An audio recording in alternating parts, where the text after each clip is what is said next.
All right, good evening, everyone. Welcome to our May Sustainability Commission meeting. I'm going to call this meeting to order tonight, and we'll start off with roll call. Brooke. Present. Steve. Here. Ryan. Here. Christy. Here. Tim. Here. And Mizan has an excused absence, right? Okay, great. All right, next up, I will do our land acknowledgement statement. We acknowledge that we are on the indigenous, oh, by the way, I'm Nick. I didn't introduce myself, Nick Carson. We acknowledge that we are on the indigenous land, my glasses. Indigenous land of Coast Salish peoples who have reserved treaty rights to this land, specifically the Snoqualmie Indian tribe. We thank these caretakers of this land who have lived and continue to live here since time immemorial.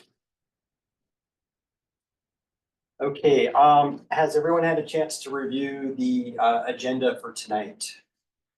Okay, Can I have a motion to approve the agenda?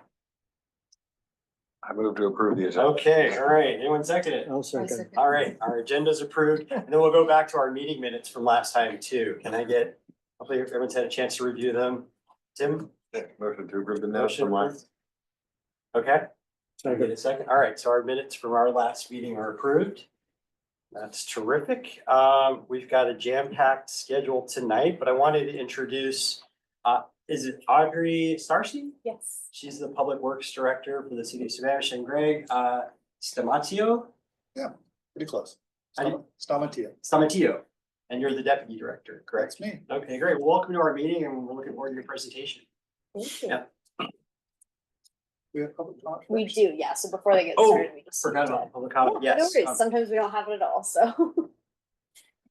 And it's James? Yep. All right, James, we'll get you set up here and then you've got, Move in sort of the table. yep, 3 minutes for public comment. Right there's fine, a little. Right here?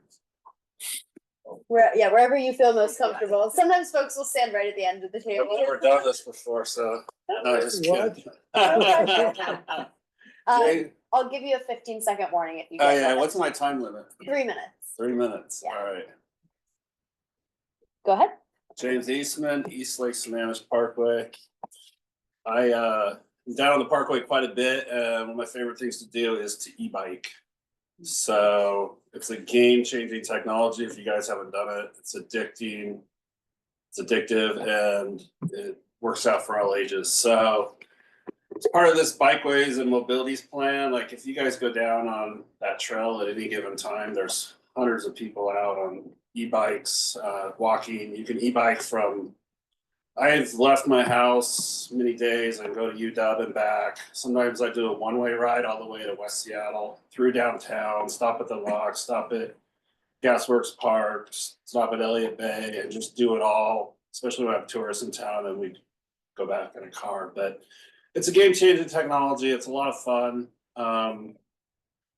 And I rarely come up to Sammamish on my e-bike. I usually am too lazy because I'm out of shape. So I'll throw it in the back of the truck and I'll drive to the bottom of the barricade to get me up near the top of the plateau. And then I come back down that way. But it's just too steep. Even with, you know, the really strong e-bikes, it's hard to get up. So I own a lot of land and I'm a dreamer. So I own from Blackwell Elementary, like touching a corner all the way down to the parkway. So I have the land connecting from the plateau all the way down to the parkway. And it's a dream of mine to put a dedicated bike and pedestrian trail in there. Because when you're going up grade, it's nice to not have cars running into your elbows. So with this plan, I've looked at it some in the presentation, and it seems like it's centered to the parkway and at 228th.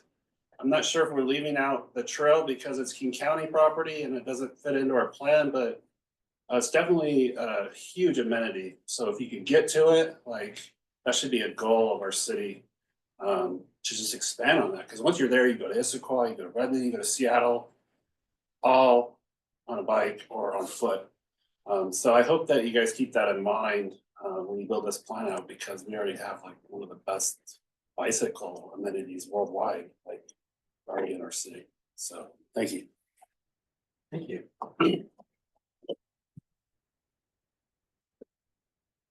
Okay, well, are there any more comments? There's nobody online, just James in there. Got a person online, but I don't have a hand raised. Oh. Yeah, Karen, if you wanna provide public comment in the future, make sure that you register with me in advance by 3 PM the day of the meeting. So tonight we'll move on. There were some written public comments that came in. If folks have not had a chance to review those, you can review those after the meeting. And then let me know if there's any questions or feedback that comes from that. Yeah, moving on. Okay. Back to the Department of Public Works, already in progress. Thank you. Sure. We're happy to be here tonight and look forward to the conversation. Please feel free to interact along the way if you have questions or want to pause on a particular slide that you need to spend some more time on. Most of the maps and things in the slide, as well as the existing conditions that's in your package, a lot of that work reflects what's in the TMP, the Transportation Master Plan already. And then from that, we'll build on to that. So anyway, I can get going. I thank you for introducing us. And I'm very excited about this plan. This is the first of its kind for the city, so it's a really important plan. And this will be incorporated into our Transportation Master Plan update that we have ongoing right now through the end of the year. So we'll spend some time this evening kind of talking through the main objectives and goals of the plan, as well as some major milestones and existing conditions, as I mentioned, and then next steps and schedule and all that good stuff. The objective statement, I just want to take a minute to read. It really is important and kind of the driving statement for the plan, but the plan will align the goals of our Transportation Master Plan by focusing on providing a safe, connected and efficient walking, rolling, and biking network in the city. So with that, in the TMP, we have identified a priority network that we'll get to in a few slides. But that's the objective of the plan. Of course, the goals are to create a framework for evaluating projects. As I'm sure you're aware, we have a lot of projects on our list. So how do we evaluate those and prioritize those going forward? And of course, to provide a list of potential projects within that priority network that could be considered for our future transportation improvement plan, which is our 6-year capital planning effort. And of course, some policies around e-bikes, complete streets, and some other important amenities such as crosswalks. Well, we can see the project is well underway, and we are currently working on our future conditions review. For that memorandum will become an attachment in the plan, and the consultant team is working on facilities recommendations by different road classification types, and as well as that project list we mentioned before.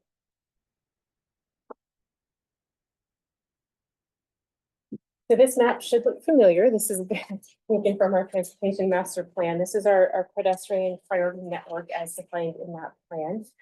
It primarily consists of our principal arterials, minor arterials, and collector arterials. Of course, we do show roads out here that we know are beyond our boundaries, but as they are important connections to, for example, East Link and other areas that are included in the plan. These maps show our existing facility gaps for both bicycle facilities as well as sidewalks. The dashed line represents lane or amenities on one side of the road only, and the solid line represents a gap for that facility. There are no facilities present on those days.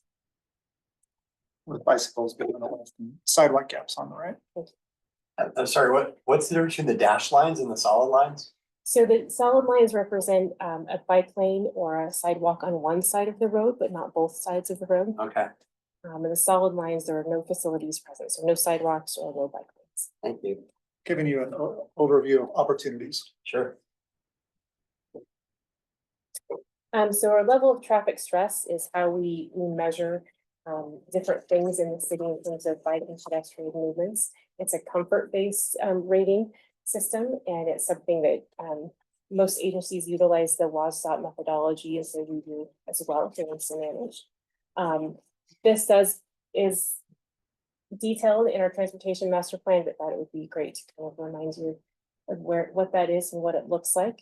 Of course, as we were as the TMP was going through its adoption process, Washington State Department of Transportation has not updated their methodologies right about that same time. So as we're updating our TMP, we have some amended changes to the level of traffic stress. They're fairly minor, but they're reflected here in red. So this is a qualitative, not a quantitative rating scheme. These are some, I think, a little bit easier to look at in terms of graphics, and what those different levels of traffic stress could look like. So an LTS 1 would be something that almost all riders or all people of all abilities would feel comfortable while walking, rolling, or riding along that roadway. And of course, LTS 4 is something that a very small amount of people would feel comfortable riding or walking on those roadways or adjacent to them. So often in LTS 4 situation, there are no facilities, bikers are in the traffic lane, are some examples. So you can see for LTS 1, there's physical separation between the pedestrian or the bicyclist and the cars. As you, I guess, move up to LTS 4, you don't have that separation. Also within the TMP, as we're detailing here, the different levels of traffic stress were adopted within our plan between our arterials with 2 traffic LTSs 2 in our principal and collector arterials and the minor arterials, which was the map we started with. We'll detail each of those different types of arterials. The goal would be at LTS 3 within those arterials. I want to pause for a sec. Does anyone have any questions about the terms? We did a little bit of level setting. We provided some of these materials in advance, but I think for a lot of us, this might be kind of the first that we're hearing some of these terms and abbreviations. So I want to make sure everyone's feeling comfortable with. We're not moving too quickly through this information. It's a little hard to hear you guys. Oh, Do you have like a mic? Like, I just feel like you're so, you have very nice voices, but they're. We'll just talk louder. That's Like, what are fine. you saying? What? We'll talk louder. So I guess I'm just, my only question is like, you're just right now sharing, like, here's the standard, here's the key. Yeah, to, this is like, kind of the foundation of okay, context for okay. everything. Yeah. And you said Sammamish is aiming for LTS3, is that what you just said? Depending on the road type. Okay. So either a 2 or a 3 would be a 2 goal or over 3. time. Yeah. Okay. And nowhere there's an aim for LTS 1. No. I like LTS1, that's not a possibility, it's just too narrow. Is it to take too much of the roadway, or what's the? There are challenges to that, and you have to balance some of these great improvements with costs and also what the structure is out there right now of the roadway over time. And I think LTS 1, a lot of that will often require a lot more right of way width. If you only have a certain amount of right of way, now you're looking at, well, where do the cars go? And so at some point, there has to, it's kind of give and take in a balance. It's just tricky because I know when we've looked at, when I've looked at other countries or, like being in Victoria recently, they have the LTS1 a lot, and then it encourages so much more bike riding. If people feel like they're safe, but we can't. So these are our general baseline guidelines of what we would design towards. We're also doing corridor studies as you were discussing earlier. So the Sahali corridor study is looking at multiple options within the Sahali corridor. And on an individual corridor basis, the city council can direct us to modify our baseline approaches and say, on Sahali, for example, they could say we want, as you mentioned, something above and beyond and go to a level 1 if it's available. There's lots of challenges. There's physical challenges within our corridors, steep slopes, wetlands, other barriers, and there's cost challenges as well. So these are guidelines and what our baseline assumptions are. Can those be modified? It can be with direction, and we look through that with our corridor studies as well. So we have done evaluation of Sahali and its options, for an example. And most of our standards for roadways, you have a protected planter strip right in between the bicycle lane and the sidewalk. But you'll see as LTS 1, there is that protection of that planter strip or different type of barrier between the vehicle travel lane and the bicycle lane. Another general question. some bike lanes I'm familiar with have like a maximum speed limit, and so are all these compatible with e-bikes and road bikes, and is That's- speed an issue? It can be. Okay. That's a great question. Part of the plan, and this is, like I said, we're just the foundation Mhm. piece right now, but part of what the biking plan will look at is some policies around e-bikes.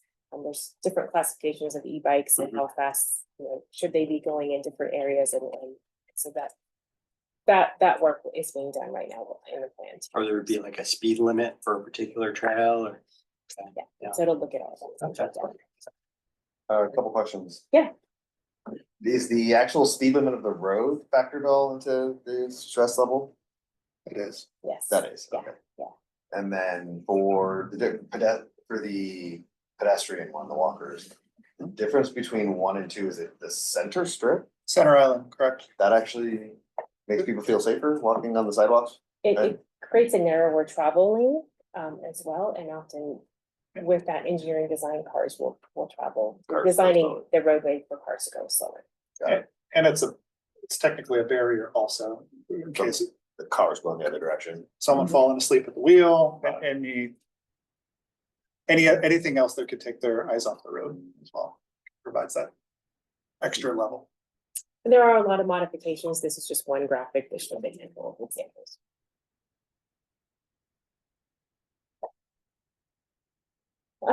So these are our LTS maps that are currently in our transportation transportation master plan.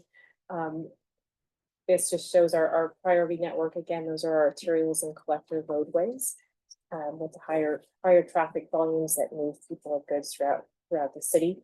You can see for pedestrian and bicycle level of traffic stress, what that looks like across the city. A key item to point out, because I got this question last time as well, as we had public comment on this similarly. This shows level of traffic stress on the parkway as very stressful. That's accounting for just our right of way on the parkway. It's not accounting for King County's trail. So obviously, if we have good connectivity to the trail, that's a great opportunity for bikers and pedestrians to get to different areas in Sammamish and outside of Sammamish. But this map is showing what we control and own. And this is also specifically only showing the priority network from the transportation plan, so. Yep. With the, So on Southeast 24th there, you've got that as a 4. There's a walkway built there, 10-foot wide walkway. I happen to use it practically every day. And I don't feel like I'm crazy. I actually even walk my dog on there, who is crazy. Yeah, So that's an And interesting. I question. as I read through this, one of the things I know that you do is you classify it both sides of the road. Now, the other side of the road, yeah, would be a 4. But one side I would classify as no worse than a 2. So Interesting point. I've never seen anybody walk on the other side of the road in all the years I've lived here, which are a lot. I'd have to confirm with the engineering team as to why. That's a good point, and I'm sure there's something I'm not thinking of why that's red Yeah. at present. I wouldn't take it all the way. I think that's 244th, where you've got the 2. Because at this road right here, there is no sidewalk. So that's probably correct rating. Okay. And it would really be nice if you could have a trail that went all the way around Beaver Lake, but I understand you're gonna have to buy a lot of property. yeah, same kind of comments on 228th actually, which I run here all the time on the sidewalk. And it's going to the south side, and it's a nice wide sidewalk, there's trees in the way between me and the cars. I'm curious how, based on Steve's comment in mind, like how accurate these are, like where the numbers come from. And then why do we, I'll comment too, like why do we care about East Lake Sammamish when it has that awesome trail just over there that I also run on all the time? It's like you're totally separate. It's really easy to get to for most cases. Like I assume I hope we're not putting any money into No, but East Lake it's just, It's just, this plan, we don't have right of way over that trail. It's not our trail. So it's just looking at our corridors, our arterial roads. That doesn't necessarily mean that we're gonna have improvements that'll go in on the trail, or I'm sorry, on the road, because there is the adjacent trail, but it is just showing that within the city right of way, there are no pedestrian improvements. Are there very many access points from the roadway down to the trail? As I drive through there, I want to get to that trail. I'm gonna have to do some trespassing. I don't see a lot of access points. Question. I'm not sure. There are a few, There's- there's- there are a there's few connected. legal, there are a few I- legal ones, but yeah, Mm. the bikes and pedestrians, people just take whatever from my experience. Yeah. I wouldn't, just drive down those driveways, but I've never had a problem running down them. This is just a menu of all the options on the table, right? So Yeah. does it mean there'll be projects in all these areas you just heard? No. High level overview of the program, like where we're at, and where we're heading is really what we're getting at today. The projects themselves are not defined yet. It's something our team is still working on, will be coming later this summer. And just a reminder for all commissioners, if you're having trouble viewing the slides, like it's a little bit small, you can always zoom in on your iPads. All of these slides are available as part of the agenda packet. So if you do want to get a little bit more into the details, please utilize those as well. Level service? Yeah, so the level of service is a condition that is made up of after we've evaluated the LTSs and determine where approximate scoring is with these. We, at that point, can see where the gaps are and use the color matrix of green, yellow, and red, with green being our roads meet the guidelines of LTS in these locations, yellow meeting partially, mostly on one side of the road, and then red does not meet it at all. So again, this comes out a little fuzzy when you, especially with the yellows, but you could see a lot of our collector arterials have some green areas, namely 228 before you, in the center of the city, as you're heading north past Northeast 8, it gets worse. And then Southeast 8 and some of the others have some areas of green. It's also key to point out, this is level of service in its existing conditions. We have some projects, like namely Lewis Thompson is in construction at present and is shown as red. After that project is completed, we will have a bike lane on one side of that road and a sidewalk on one side of the road. So that would go to yellow by the end of this year. And level of service, I get the concept, but is it? Because everything, how do you, like, what's it measuring? We want it to be a 3 and it's a 3, we want it to be a 2, but it's a 3, like, It's that previous one where it's twos on so we're aiming for everything being 2s. twos on the principal and collector arterials and 3s on the minors. So, yeah, it's a score. It takes the previous information and visually basically scores of where we're currently at. Thanks. So in February, we had our first public open house that was recorded and was available on our YouTube internal city website. We suggest if anyone is wanted to see that, it's great information. We had really good correspondence. There was about 20 individuals, I believe, that attended. I was there. Yeah, it was very engaging. Yours, it was You great. could see a lot of the discussion happened on roll plots, just sitting down in the front of the table and open dialogue. There was a very brief presentation by our design team. After that, we had an interactive map that was open within the city website.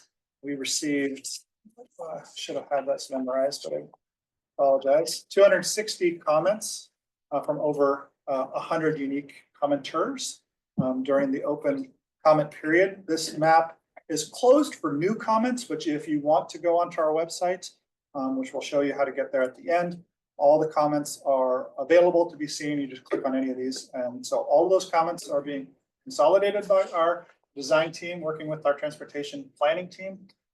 Similar to what we did with our transportation master plan last year. We try to consolidate like comments and then we'll post those online. Here is the general community feedback that we've received to date. namely with bicycle safety, additional bike lanes would be preferred. Protective barriers would be suggestions that they would like to see, or a lot of the public would like to see. Lane markings, signage along popular routes, and then with pedestrians, complete sidewalk networks, speed enforcement, which would have to work with the police department on, of course. More marked crosswalks and flashing beacons where available. I know it's not a safety thing, and I think this might come up during the meeting, but by parking. Is that was also part of, yeah, that was part of the discussion, I think. So we kicked off this project late last year. As we've mentioned, the existing conditions has been completed and evaluated. The future conditions will take into account all, as I mentioned, all the projects that are planned and funded within our transportation capital plan. Lewis Thompson is a perfect example. It's a project that's known, approved, and funded, and we're going to make modifications to our existing conditions. So those are going to be coming out shortly and later this month. With that, the design team will make facility recommendations, potential bike parking, frequency of crosswalks, are the crosswalks standards that we currently have appropriate? So recommendations for design standards, and then also recommendations for 10 unique projects that they can be added to our transportation capital plan and evaluated for funding availability. Can I ask you a question about that? So we're the Sustainability Commission in the project planning process. As you're considering 30% designs, are you considering sustainable construction aspects? In other words, is there consideration for using perhaps repurposed materials, green concrete, those types of considerations in your construction plan? Interesting question. I've worked on projects where heavy equipment has like a no idling restriction, so they're not emitting a lot of greenhouse gas, or they're using alternative fuels. Just something to consider as you're going through the design phase. I mean, obviously, this is it's adding to the sustainable environment of the Sammamish Plateau. And is there a way that the construction aspect could also consider sustainability? It's something we could coordinate with Rose and, Yeah. and find opportunities within future design and see what is sensible and makes it works. A lot of sustainability options typically are more with structures, buildings, but obviously, as you mentioned, with roadways, you have different road bases where you could use recycled material. You also mentioned the idling. There's permeable pavement that can be considered. Yeah, doesn't hold up perfectly as good as others, but it's absolutely an option we could explore. There's actually a type that's reinforced with recycled carbon fiber composite material that has strength to it.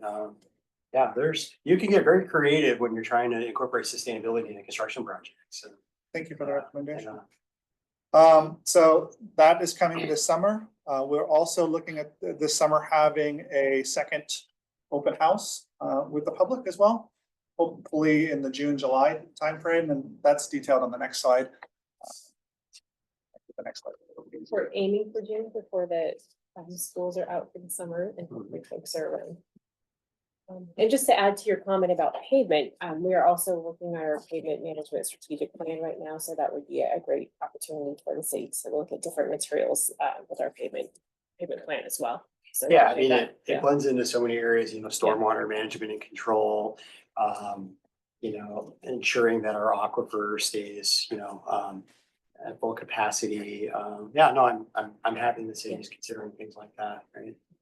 This is, in my opinion, a little bit easier schedule to follow. So I mentioned we've already had a initial workshop. We're planning our second workshop, as you see down here, in June or July. So last week we presented to the Planning Commission. We're presenting to this commission today, and then next week we'll be presenting similar information to the Parks Commission. We'll be looking to do a community workshop June and July. The City Council work session on our draft plan is scheduled tentatively for this summer. We haven't confirmed if we are going to be able to get before the recess or after, so we're just stating summer at present. The City Council public hearing will be in the fall with adoption late this year as well. What is the goal of the second community workshop? some more feedback and opportunities for the public to, we'll have the future conditions completed, potentially we'll have projects at that point is a goal. So it's just an opportunity for the public to give us more feedback of information that, new information that we have. Given the current budget challenges with the city, do you see what you're proposing as being like a higher priority project? I assume you have funding to go through the evaluation and design phase, but it's the projects that will need to have budgets assigned to them, right? Budgets, recommendations and cost estimates are gonna be a part of this.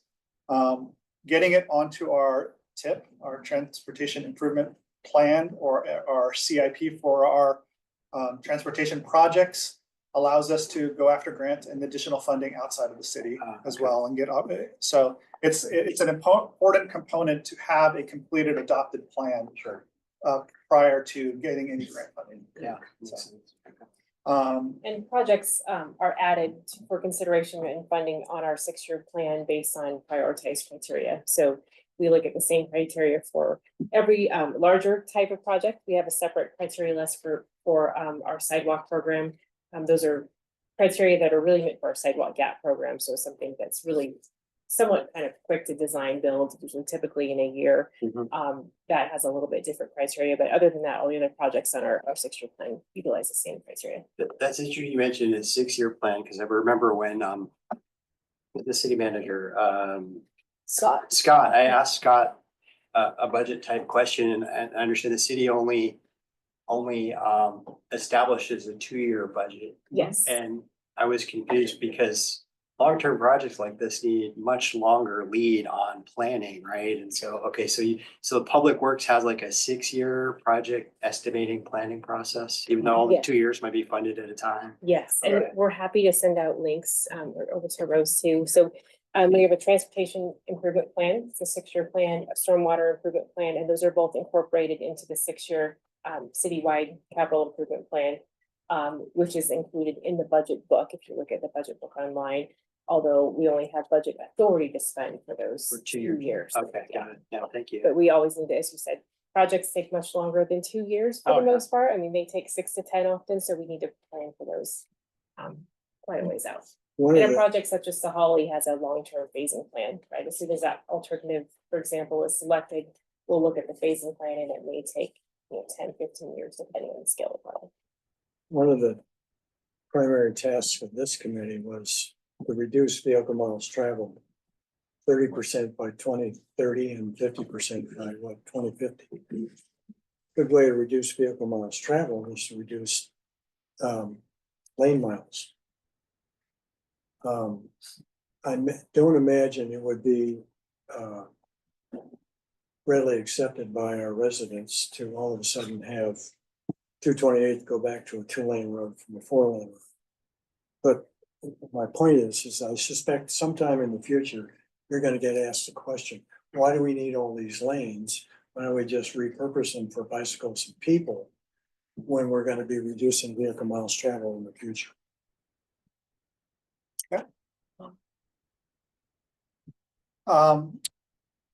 Outreach, I mentioned the internal websites that has this map is closed for comments. We accept comments on this plan and all of our plans always. Lindsay Channing is our transportation planner that's the lead on this specific project. Her email address is available there below, and this QR code will take you to our project website for the bike and pedestrian plan. If you just Google Sammamish Bike and Ped, it pulls you right there as well. So there's multiple mechanisms to be able to read or suggest to anyone that you work with in the public of, hey, I've heard this presentation on the bike and pedestrian plan. If you're interested in going and looking at it, here's how you get to it. If you are interested in making some comment to it, here's the person to comment to is with this as well. Sorry, I have one more question, a big Sure. picture question. So we had presentations recently on the town center and the build out plan for that. So is there an aspect of what you've proposed here that would connect to the town center so that people could bike or walk where they can't currently do that? This, So the priority network, if we can provide that, slide. So this is the priority network, and of course, town center overlaps with a handful of these roads, mostly 228. And then the standards for town center are comprised of a variety of different standards, and we're working on is looking at some different standards for different road types in the more urbanized areas. I'm sure Matt was presenting to you about a month ago. So again, we're looking at also coordinating, around town center, but then also we are also working with school districts around schools. So it's not necessarily part of the presentation today, but I also wanted to note that, and that will be incorporated into the plan as well. Just we have 17 schools in the city, and it's important to take a look at some of those gaps around the schools as well. So there, a lot of the schools are on our networks, but there's a handful that are not. So we're also looking at that. Also bike racks, like, there's no bike racks at Beaver Lake Park. Is that gonna be fixed like next soon? I mean, I tried to ride my bike over there and there's nowhere to park my bike.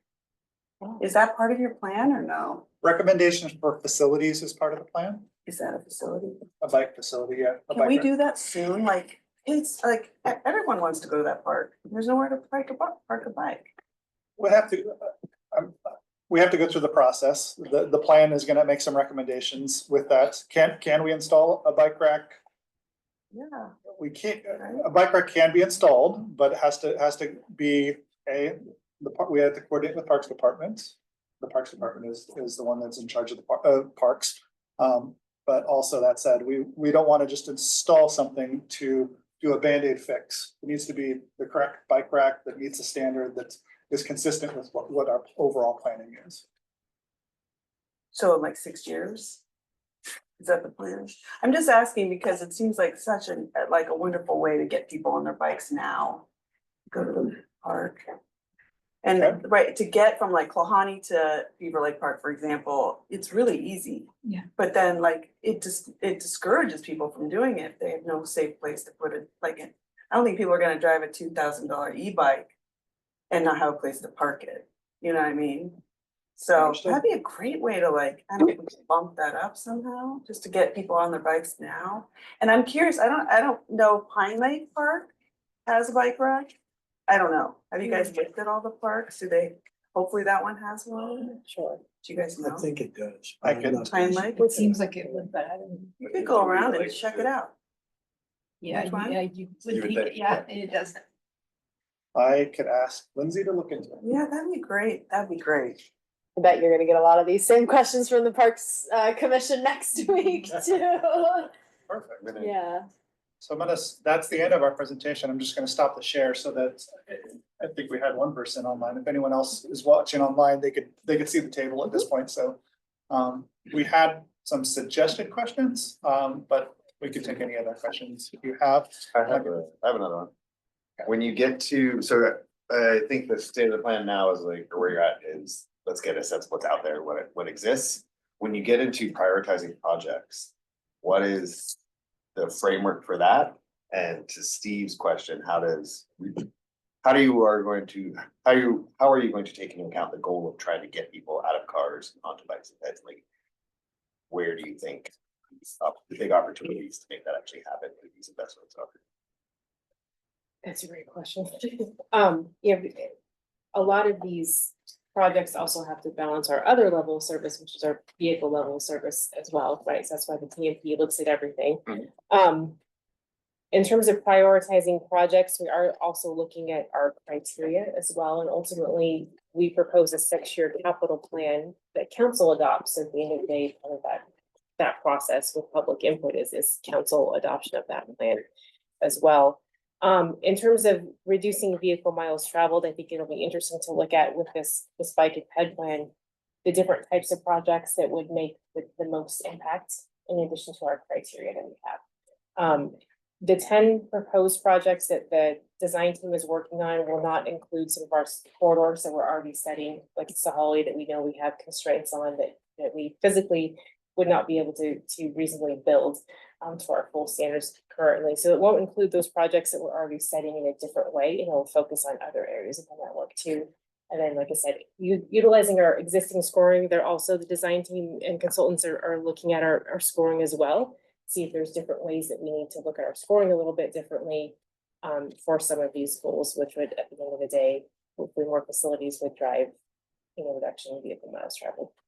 And we also have our transit improvements that we're working on in our transit plan. That's as what I well. was just gonna So, say. yeah. This plan is incorporated in our transportation master plan, just like our transit plan that we completed last year is incorporated into that to get get people to our arterials where our bus service is. Metro has only one route currently in Sammamish, but they are going to 15-minute headways when the light rail is fully opened next year, which is very, very good service as it's currently 30 minutes. So that's very, very frequent bus service. So if we have good bus service, good bicycle and pedestrian connectivity to those corridors is the goal of both of those plans. So we're a small but passionate group, and I think there's, right, so there's an opportunity here, so we're gonna get to this later in our meeting. This commission will be volunteering at the Sammamish Farmers Market this summer on the Wednesday nights. And I think we could help promote this concept, but we would probably need some talking points maybe from Public Works, like when people, if they're excited and they want to learn more about this, we want to make sure we're getting the proper and consistent message out. So maybe through Rose, you can help us with some messaging. I know Steve talks to a lot of people at the farmers market about environment and sustainability. This would be a great way to help promote. I'm not sure people would be opposed to bike and pedestrian trails, but I think it's like, it's the details of like where and when and how long is it gonna take and what's it gonna connect? And so maybe you can help us with some of those talking points. That would be great. Yeah. Thank you. Yeah, Happy to. I can add that to the existing commission talking points kind of by event Sure. or topic. Yeah. Yeah, that's a great idea. Thank you. Any other questions? Questions, general feedback, and then we can get into the more specific sustainability discussion as well. Yeah, I was just gonna add, I really like that everything will be connected. I was looking at where I live and could I get all over? I can. So if you need to have that map, like, are you gonna have the maps posted around town so people know where the trails go? Around town, Like when you're on a trail, you look at the map and to know where to go. And it'd be nice if it was somewhere around, like, oh, every now and then, this is how I get down to here or wherever. Just the fir- wayfinding. yeah, we That's could. interesting. With the first open house, I know Lindsay connected with churches, schools, and the YMCA areas that people were going to and put notifications that, hey, we're having this open house. Here's the information on our website. Trying to do something similar, but obviously using QR codes or something with new technology. So we're not putting big pictures out there. It's like, here's the information, come to this website. A lot of what it is, and use your smartphone or your whatever device you choose to do so. And I think that adds for, obviously, a lot of this work is, as we were talking about with town center, kind of it's happening in phases, right? Whether we get the, whatever those 10 projects end up being, they're not all going to happen at once. And so I think wayfinding, having those resources available is huge, but we also don't want to have to be going back and updating them every single time. So having it be a way that's easy for the city to continue to get that information updated appropriately. So just like a side comment, anytime that you're talking with folks, I think a lot of people in the city don't really understand how much information we have on the city website. So many resources, PDFs, previous studies, maps, data, connection to outside agencies that you may not have heard about or be aware of. So at the very basic, like if you're talking with someone and maybe you don't know or they don't know, directing them towards the city website for resources is one of the best kind of first steps for folks, especially for plans like this that have so many nuances and related plans that you need to refer back to.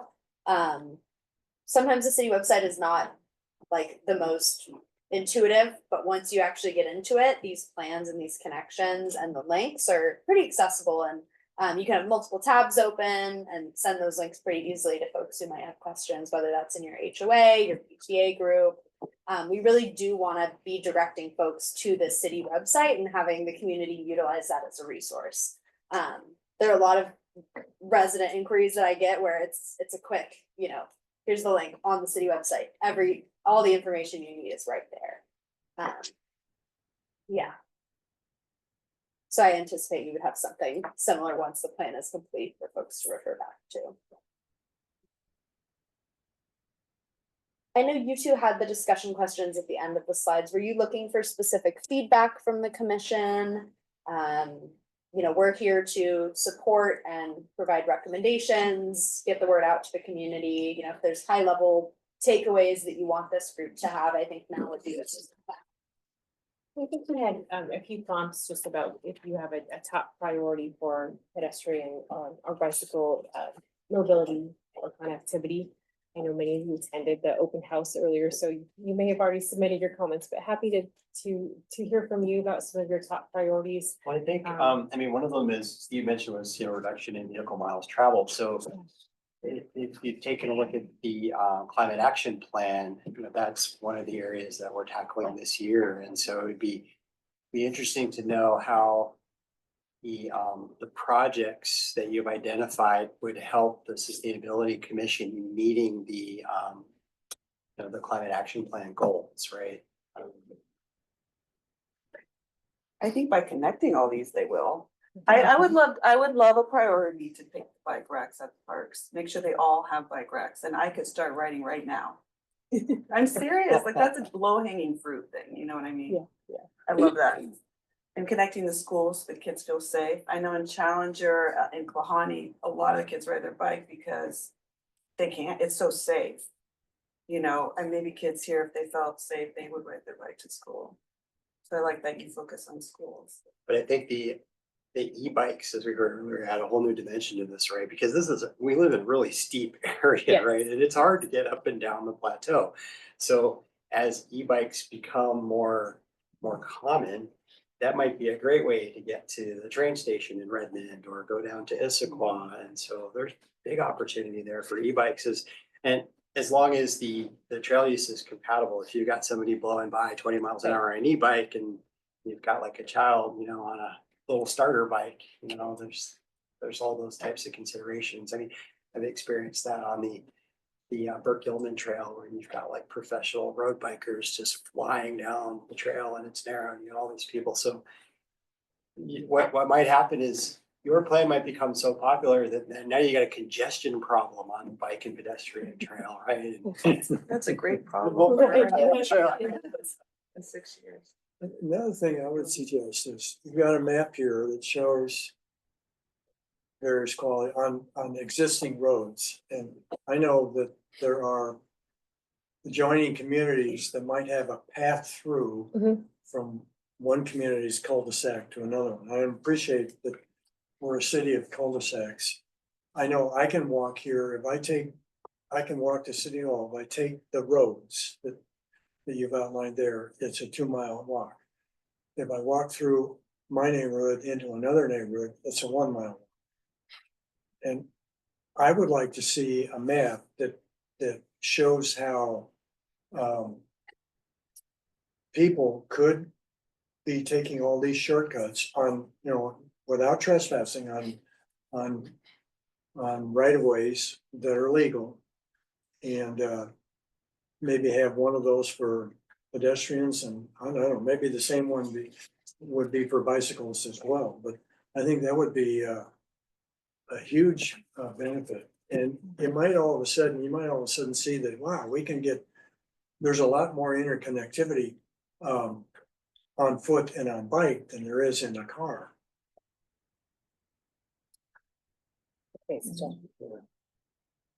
There's another map you have in there that kind of map that shows that, right? Like in the file we downloaded, there's a map full of trails and everything. It'd be interesting to see Yeah. like if this residents per your Yeah, but workshop would prefer that versus If no I matter got, how many, I should make 228. Maybe they'd rather go through. It could save the city a lot of money if Yeah, you could- took advantage of those right because of I ways, think right? Klahani does this. They might have two cul-de-sacs to come together. But there's not a house built between those two. Yeah. There is a trail. You know, There's a trail behind the house, but only because the kids made it, you know what I mean? well, but there are some places where there's an actual trail. That's cool. I mean, it's not, Yeah, that's true. That's It's a cool. great suggestion. Yeah, I know what you're Love talking to about, explore actually, it. yeah. Some of those trails, key point to remember, especially in Klahani, are HOA owned and maintained. We can make suggestions, but we'd have to coordinate with the HOAs as well, Okay. because the city. But It's they're not not city publicly rights. available, Correct. right? Well, I've walked on them and I don't live in Kalani. I don't think Klahani's chasing anyone out of there, but we have a project that we're looking at on Issaquah Falls City for flood mitigation. And one of the great connectivities could be to Klahani's trail. So we're having discussions with them, but it is an item that you have to take into account, is all I'm saying. Is a lot of the trails are privately owned by an HOA.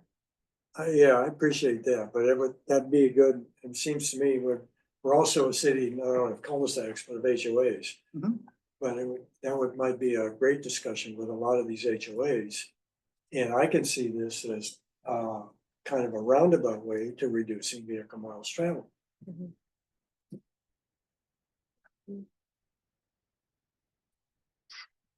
Brian, I'd be curious your experience as a student who's still in school. Do you have anything to add in terms of what priorities you'd like to see?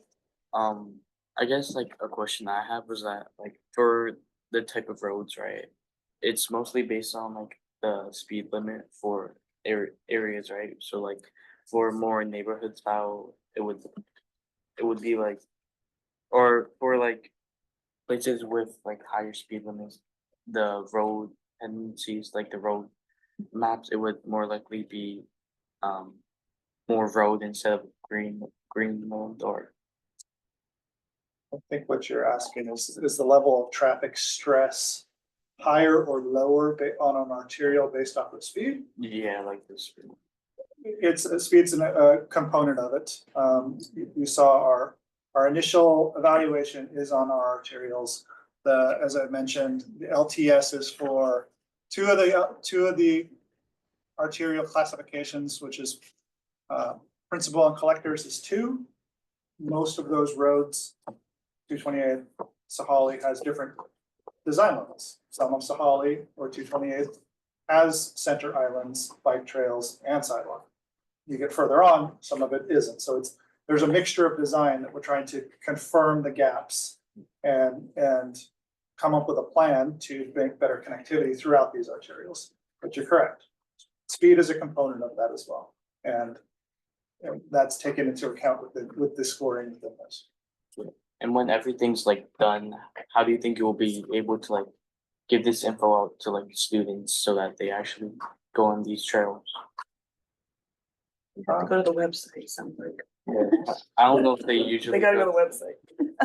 Website. It's coordinating opportunities with the school district is probably the best way and work with their outreach team. What the schools must have email blogs and social media posts. I'm not a social media, so I'm not perfect at that. Bike But shops, right? Do the bike shops have trail maps? Is that an opportunity for the city to have the trail network in like local bike shops so Do we that? have a bike shop in Savannah? Oh, there's Kirk's. Well, I don't know about in That's not Sammamish, but in Sammamish. Issaquah there are. Maybe we'll get a bike shop in Sammamish. With our bike trails. Right next By to the way, East I Highway. got an email today from Sustainability Ambassador. It must be, it's Issaquah High School. It's probably not ours. And it's May is Bike Month. Yeah. So they're encouraging all the high school and all the middle school kids to ride their bikes. Mhm. So that could be a way, like, get out and ride your bikes this month. And I got it and I'm supposed to tell all my students to do it. Yeah, it was that was exactly what I was gonna mention, Brian. I think our partnership with Sustainability Ambassadors is a really great avenue for spreading information. Whether that's specific maps that we're attaching to emails or information about events, e-bike rebates for parents, kids to help take advantage of. Yeah, we have a couple different school districts in the city and a lot of schools, 17 schools. So coordinating with all of them does take a fair amount of effort. So utilizing the connections and the relationships that we already have is definitely going to play to our benefit. And you all know, we talk about this all the time. You all are our voices and you are the ones who are talking with your neighbors and out in the community. And so even just word of mouth is a really huge way. Talking to a couple parents in the PTA, talking to parents when you're at curriculum night, like word spread, especially when you have really great improvements. Like the new light rail opening this Saturday. Word has really spread fast about that. So the more hype that we can build among some of these wins and some of these opportunities, the more that we're gonna see the utilization of it as well. That reminds me, I don't know if this was on your map, but you know when, and there's a trail in Klahani, the outer trail, so I don't think it is Klahani. To go to Duthie Hill, you have to stand there and wait till all the cars stop. Is that part of your plan, put in like a good crosswalk there? Cause it's kind of scary, you know what I'm talking about, on Beaver Lake Road. And That's that is, flood mitigation project. oh, is that what you were That I was talking about? referencing. So we have, Issaquah Fall City project is to go into a 30% design level. We're coordinating with the school district, with Klahani, and King County owns Duthie Hill Road to go up to the park. So opportunities for signals and crosswalks. Yeah, okay, that was So what you said, sorry, I didn't connect where you were talking, that's really good. But as I mentioned, that trail is Klahani's trail. Oh. I'm gonna talk to him. Please. We've got some That's my names homework. here. We We can really talk to him, do. just tell us what you want us to I'll go do. with you. We'll go, we live there. It's in pretty early design phase Yeah, right now. so it's I'm sure they see a need for it, I mean, nobody wants residents run over, right? So let's get it going. So good job. So the second meeting, for the bike and pedestrian plan, is it already set the date? So in other words, can we already start promoting this or not? Oh, that's great. Yeah, can we start putting it on our Not- social media or? We have not officially set the date. You can imagine May and June are 3 months, so we're trying to figure out a night that's available before school gets out for people for all 3 districts, but they're not, but as soon as we have it, we will be sure to let Rose know. Yeah, that would be great. And that'll also be posted on the city's social channels that Yes. hopefully you all are following as well. Yeah, but keep that in mind, like, tell us what we can do, because we are supposed to be I think we're supposed to be the ones who go to the community and tell them, so it's like that Klahani thing, we could present that. If it's helpful, I mean, so Yeah. keep us in mind. Thank you. I've given information to my HOA and we can do the same. I mean, Klein has 2 HOAs, depending on where you live, right? Bigger one and That's a true. neighborhood one. Oh. I did when I lived there. This is great. Good to know that you all are willing and up for that. So I can coordinate, maybe at our next meeting, we can talk about having some really targeted outreach opportunities. Obviously leading up to event season, that's kind of been the priority, but as things slow down, as we get a little later into summer and as school picks back up in fall, I think there's gonna be a lot of opportunity for us to do some really targeted outreach to each of your individual neighborhoods and then to the city as a whole. I think this is a great plan. I mean, when I used to ride my bike a lot, I would drive somewhere to go bike, when you go biking around here, so. It's great that the city's considering how to make all these connections, make it easier. Yeah. We'll say. All right. Any other questions? Oh, I would just suggest that if we're going to this amendment, farmers markets, and we want to have talking points, we could use a visual of some kind. Absolutely. Yeah. For this, just to say that this is in the works, this has been mapped out. As a opportunity, just a talking point. Absolutely. Yeah. It's too abstract. You can't see it. Yeah. People can't see it. Yeah. I think that's a great idea. Cool. Well, thank you both so Thank much you. for Thank you for coming. coming. Yeah. We really appreciate it. Feel free to stick around if you want. We're going to talk about Thank you. events, but I know you've had a long day, so Thank also you. feel free to get out of here. For having us, and if you have any questions, feel free to reach out to either one of us or Lindsay's emails on the presentation. Right, keep fighting for those bike and pedestrian trails. Yes. Thank you. Thank Thank you you, Rose. Have a nice both. night. Thanks. Good luck with parks next week too. Thank you. Yeah. Thanks. For general questions, follow-ups, if you're really noodling on this, or you go back and you kind of reread through the existing conditions or take a closer look at some of those maps on the PowerPoint. The question in Q&A matrix that we've kind of had as an ongoing has been a little bit quiet lately. So I encourage you all to send questions. We're happy to track down answers for you if there is follow-up. And then we can share that out with the whole commission. So obviously, encourage folks to do their own research as well, but we're here to help you all be informed, feel comfortable and confident that the city is doing work that furthers the Yeah. sustainability goals and furthers the safety of our community as well. Yeah, I think, I love learning. I would love though for us to be able to do more, give suggestions and actually like feel like we're actually doing it. Yeah, You know what I mean? Cause I feel like it's a lot of telling. And then it's like, let's, what can we also do? So I Just love, talking about that today, what are more Yeah. actionable things our commission can help? Yeah, So we're like making a difference, right? for example, the homeowners, like, I think that's an easy thing to do, to go to a homeowners meeting. I would guess a lot of people would love a Doozy Hill crosswalk. yeah. I don't think that is a big hard, I mean, people come from all over to go to Doozy Hill, and we're so lucky to have that. So stuff like that, like I'm happy to do it, like give us some action so we can Yeah. do something. And also just a different question a little bit, this, the sustainability ambassadors, do they go to all, they are active at all schools or? Because. It's a bit of a mix. It really kind of depends on the cohort of sustainability ambassadors. Right now we have somewhat of a mix. We have Eastlake, we have Skyline, we have Tesla STEM, So it's high schools. Gibson Eck, Pine Lake Middle School. I have my list, so I can send that out as a follow-up if you'd like for what schools are represented by ambassadors. But a lot of these students are connected through the students that are doing sustainability ambassadors are often the students that are also involved in DECA, National Honor Society, ASB, club sports. And so they're reaching out not only through their school, but also through some of their community groups as well.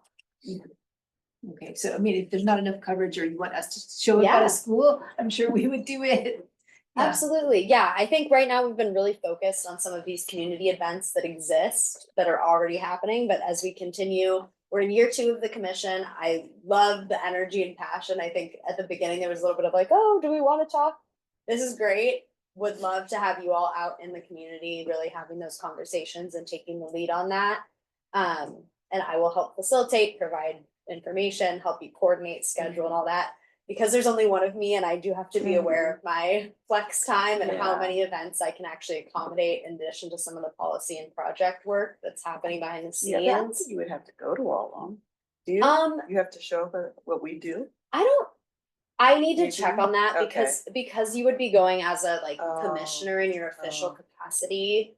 I would Got need it. to check with Got it. leadership on that. Yeah, and the other thought I had is like, for example, you brought up the sustainable materials and building, like maybe you would like to research that. I don't. I've done it on You know what I'm projects saying? and- Like yeah. you could research that and give them that, Yeah, or right? Chrissy, Like, absolutely, or like another maybe we could example. do that. What would be more effective is that the, whatever design engineering company that they chose through the bidding process, either I would talk to them, they could come to our meeting and say, hey, what are your ideas for making your construction project more sustainable? And of course, there's limitations within the city's contracting process and all of that, but.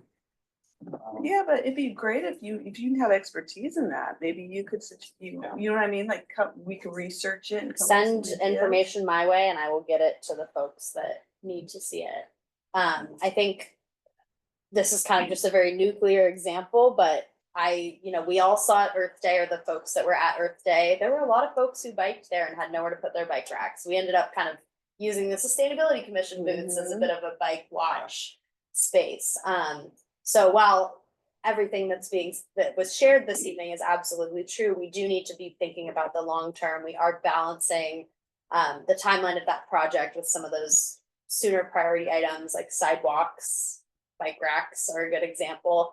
If you, just kind of throwing this out here, but like if you knew of some portable bike rack, situation or temporary, something that you wanted to suggest that you had done some research on, you can send that my way and I will see what we can do with that. Obviously, there's never a guarantee, but we welcome and appreciate all recommendations. While we can't promise that we're gonna be able to act on them or, get funding for it, that is what you all are, is you all are our kind of eyes and ears of the community, recommending projects, plans, specific capital items on behalf of the community. And we're here to listen and do our best to work Okay. with any of the information that's So provided. I think that's important because frankly, I see the way forward for vehicle miles traveled reduction is with e-bikes.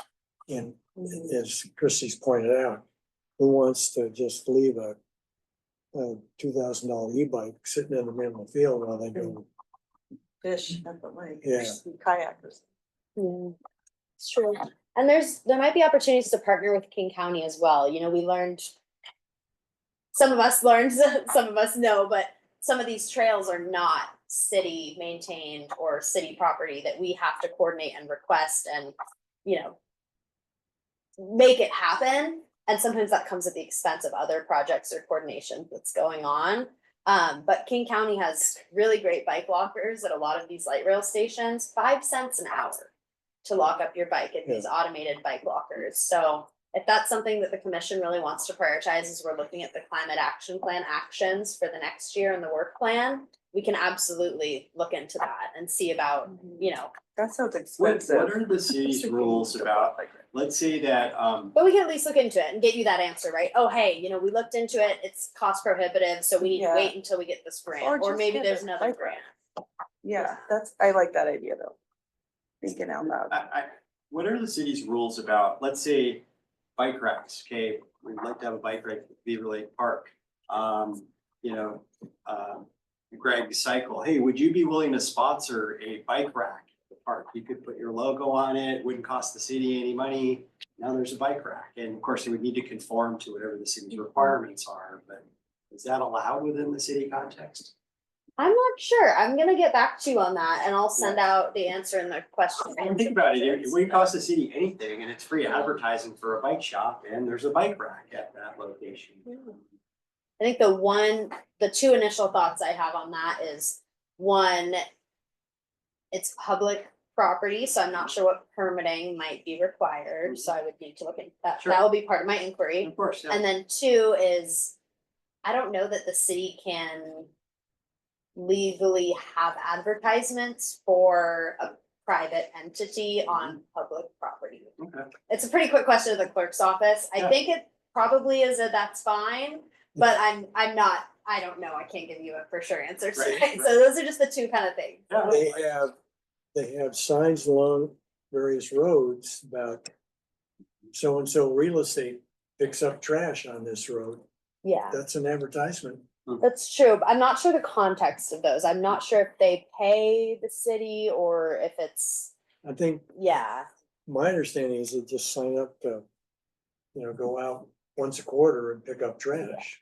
Although a temporary sign would be different than a permanent bike rack. That's why maybe a temporary bike rack. I need to do a little bit more Yeah. digging on that, but I Yeah, don't those want to get an signs, those answer. signs look to me to be as permanent as a stop sign. That's fair. Yeah. Or like I could go on. I have lots of ideas also. Oh, I'll email them. Yeah, that's great. Emailing ideas, the whole reason we're having these discussions is because we want to hear from you and you all are partners in this. I would like to see, I don't know whether it's the public works people and the parks people or whatever, them contact HOA, say, hey, look, we want to make a citywide pedestrian and or bike trail map. And you can include connected cul-de-sacs, don't include a cul-de-sac that ends up being surrounded by houses at the end, but put in these connected trails. I'll give you one example. If you go to QFC and you walk through the parking lot and you come out that little road where the cleaners is, and you go around the corner, there's a trail that goes right into, what is it, Audubon Park.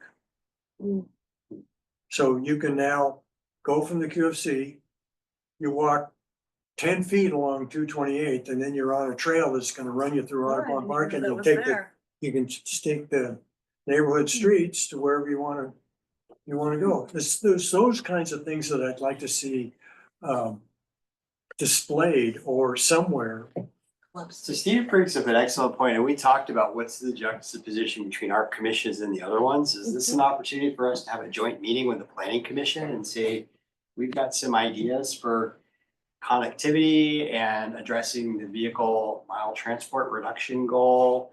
Is the planning commission even aware of what we're talking about here? Yeah, Yeah. short answer, yes, we absolutely can arrange a joint meeting. Because the planning commission has certain plans and cadence for a lot of these documents that they're legally required to do, it might be a little bit of a scheduling, you know, looking out a little bit further. Yeah. Um, Maybe they've But- already talked and considered this, I don't know. yeah, Greg and Audrey did actually present to planning commission last week on this. Okay. I haven't had a chance to go back and watch that meeting recording Yeah. yet, but my guess is that maybe they didn't get quite into the details, but oftentimes the planning commission is very tapped into, you know, Yeah. what does the climate action plan say? What does the comprehensive plan say? And they're really looking at that holistically in the same way that. Well, the light bulb that went on over my head when Steve brought that up is the city's talking about building new stuff. And Steve's saying, hey, if there's rights of ways and you connect these cul-de-sacs, it would save the city a lot of money and not have to build out new infrastructure, right? So why wouldn't you want to consider something like that? Cause they're in homeowners, I think is what they're saying. Yeah. It's not a Sammamish. It might not be a Sammamish right. I mean, it depends on where it It is, right? depends, yeah. But there, But I a lot think of that's utilities why. have rights of ways through neighborhoods, like Yeah, power but lines and what gas if the lines. city said, okay, we'll take over maintenance of it? When we incorporated, we took over maintenance of a lot of King County stuff that they weren't really doing out here, but we inherited a lot of King County roads and whatnot that we're now responsible for. So can't we, you know, I'm not suggesting that we take responsibility for the trail around Yellow Lake Oh, yeah. as an example. But this trail I was talking about that runs from the QFC, you know, it's 150 feet long and it's paved. I will absolutely look into this and circle back at the next meeting with that Q&A matrix. Are we overloading you with too many action No, items? These meetings are recorded, so All right, absolutely. all right. I appreciate all of these ideas. I will say something to keep in mind as you're bringing these up is, you know, prioritization, thinking about limited city dollars, thinking about the planning process and potential collaboration required, and existing work plans and existing staff levels. So just recognizing, I think a lot of these ideas are wonderful and there's things to work towards, but they're probably not things that can happen in the next, you know, year, 2 years, maybe even 5 years for some of them, without the addition of more staff or more funding or potential grant opportunities. I know we've talked kind of loosely about grants and we do have some money for Energy Smart East Side, some of our stormwater conservation work, but ultimately the city has not historically been a very competitive grant applicant due to our socioeconomic status and very low commercial zones. A lot of that's going into affordable housing or greening commercial areas, improving access when you have more of those city center cores. So as town center continues to develop, I know we keep going back to this, that will continue to expand our opportunities for implementing programs like this. That's Little 20 bit of the years down the road. yeah, it's a little bit of the chicken and the egg situation, right? So just something to keep in mind. This is not saying these are, you know, impossible, but just everything within balance. It's not within a vacuum. I guess what I was thinking is the public works department's already studying this stuff, so couldn't it be one more thing they add to the study, connections between cul-de-sacs, and is there potential cost savings in looking at those options and maybe reducing the footprint of the trails they're trying to build? I think that's the point Steve was trying to make, if I captured that correctly. I think it is hard. I will just say, having done the right of way tree study, the reason that we focused specifically on the maintenance zones that the city maintains within the public right of way, is because with a lot of this private land, as soon as you start surveying it and having that information available, you are also assuming the liability for it. So all of that not so fun bureaucratic legal stuff on the back end. If we're surveying private property or potentially going out and having crews and contractors out, it just does require that added level of coordination and potential legal ramifications if it's not done correctly, which adds costs. So it's definitely something I'll ask about and try to circle back with you guys for the next meeting. There's so many trails that I know are kind of, they're not official trails that I've taken, they're just nice shortcuts. And maybe that's something we could crowdsource. I mean, Yeah, if maybe that's that's something. sustainability ambassadors. Map out your neighborhood. That's a great project. Yeah, Well, there you Map go. map out your neighborhood and we'll put it all together. yeah. I love that idea. Take a Yeah, maybe highlighter, that's just one highlight it. thing about Take a maintenance and hike, responsibility, and the other thing is Highlight just your little show trails. what's there. You know, Well, I think for the city's perspective, if someone were to get fall or hurt on a yeah, I guess so, trail, yeah, there's the insurance Yeah. liability. yeah, Or you map out what's there and then something changes and then, oh, all of a sudden it's not Yeah, what we sure. said. Are you gonna come back and tell us Yeah. that it's our fault? yeah. Yeah, just, they're not necessarily, it's just things to think about. So let me just make sure I got this. Potential idea for sustainability ambassadors, can Public Works expand their contract? I would say likely no this time around, but maybe that's something we can do for a future planning phase, or even a standalone project with some sustainability budget down the line. If council and the work plan align on that. Okay, thank you all very much. I know this is a super exciting topic, but also like, it'd be great to see a lot of this happen in a shorter term. You know, we all experienced that at Earth Day, so I just want to acknowledge all of your comments, your feedback. It's very appreciated. And I'm going to try to find answers to some of these questions so that we can move forward with them or feel good about where we're at and where we're going. I appreciate that. Yeah, of course. I appreciate you all taking the time. I know some of these details, and I completely agree, Christy. I know we've done a lot of talking at. I think part of that is just natural with the commission being in its second year. There's so much going on with the city, and there's so much that sustainability does touch and that ties in. And so we really want to make sure you all are informed and, like I said, feel comfortable and confident in the existing work that's being done, planning for the future, and in your ability to educate the community, provide recommendations on the work that's being done. And that kind of leads us to the third discussion question. We talked about the previous workshop, we talked about some of the priorities, but I would really love to hear from you if you have any additional recommendations on how we as a city or you as commissioners can really continue to change hearts and minds, because it's one thing for the city to build the trails, it's something else for people to actually use the trails. And we see a lot of our trails are being really heavily utilized, for example, right along the water there, but there are a lot of kids that maybe aren't taking advantage of it. Some of that's safety, some of that is comfortability and habits. Yeah, so any recommendations, big or small, to encourage walking and cycling in the city? Well, your sustainability ambassadors could send out to the skyline, and maybe they did. It's biking month, Yeah, you know? yeah, they're Did doing they a do that or? I believe they are. They have a couple different impact projects related to that. I know they've been distributing youth Orca cards kind of in tandem with us distributing youth Orca cards at our events. They've been doing that actually at school and some of their homeroom classes and at lunch. There's also a bus bingo card that they developed, which is pretty cool. So they've been going around to classrooms and doing a kind of Instagram competition on the Sustainability Ambassadors Instagram page, which is really cute if you haven't followed it. They do great work on there to try to get students to take selfies and fill out the bus bingo. So. But maybe yes. they could do a May month, like, right, everybody. We don't, yeah. And then I just added, there's 2 opportunities coming up in addition to the farmer's market in May. It's actually the same day as the May Farmers Market, the 14th, that we're gonna be tabling. I'll be tabling along the East Lake Sammamish Parkway Trail, doing a Bike Everywhere Day booth, kind of in tandem with a bunch of other jurisdictions that have Bike Everywhere Day booths on that day. Handing out some freebies, lanyards, apples, water, etc. Just thanking folks for biking and celebrating folks that are choosing to get out of their cars. So if you do end up biking by that day, I'll see you. Tell your friends, tell your neighbors. We're doing some social posts around that as well. But it is a regional effort, Transportation Choices Coalition, Beachtown Regional Council, a lot of these regional groups are promoting that in addition to the city promoting it. Did any of you apply for that e-bike rebate that came out?